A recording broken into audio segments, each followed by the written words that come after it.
Imagine all of this Chinese money jumping onto crypto, catapulting the prices to the moon. That's what headlines like this make you think.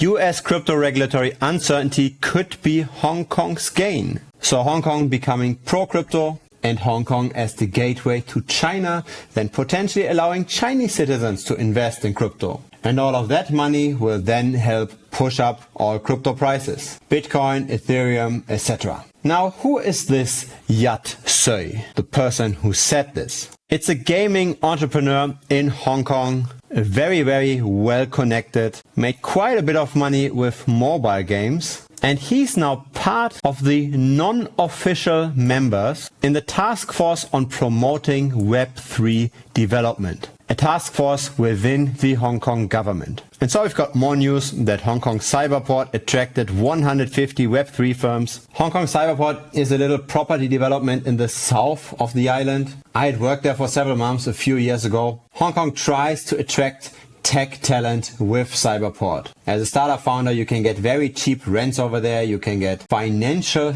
aid. There are funding opportunities there as well. And it looks like the Hong Kong government is now focusing on Web3. Now this is in stark contrast to the US, where Bitcoin might be safe, but all of those altcoins, they might be unregistered securities according to the SEC. Hong Kong seems to be supporting anything Web3. Now where does this all come from, and will this have an impact on Chinese money entering crypto? It very likely comes from the competition between Hong Kong and Singapore. Singapore is very crypto friendly and Hong Kong was on somewhat of a decline in the recent years. First because of all the protests, the regulatory uncertainty on how much impact the Chinese government will have. Then secondly, with all of those lockdowns that didn't allow all the foreigners or the expats that lived in the city to exit easily, right? When you re-entered Hong Kong, you had to stay in a hotel for up to 3 weeks. So many expats, they moved to Singapore and Hong Kong lost quite a bit. And that might be one way how the government is trying to get people back,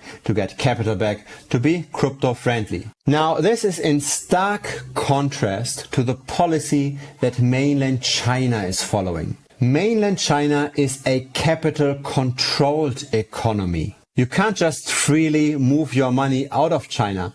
And that's why China in general is very anti-crypto. Crypto allows you to move money easily. It allows rich people within China to simply transfer their funds overseas.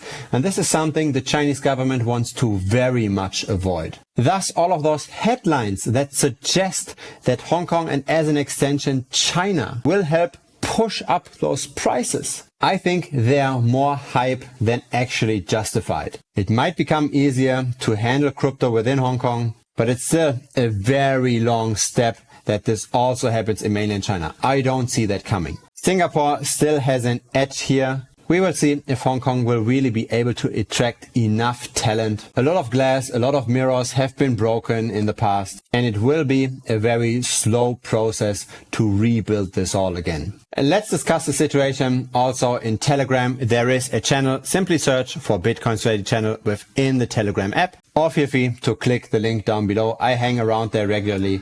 Looking forward to see you there. Bye bye.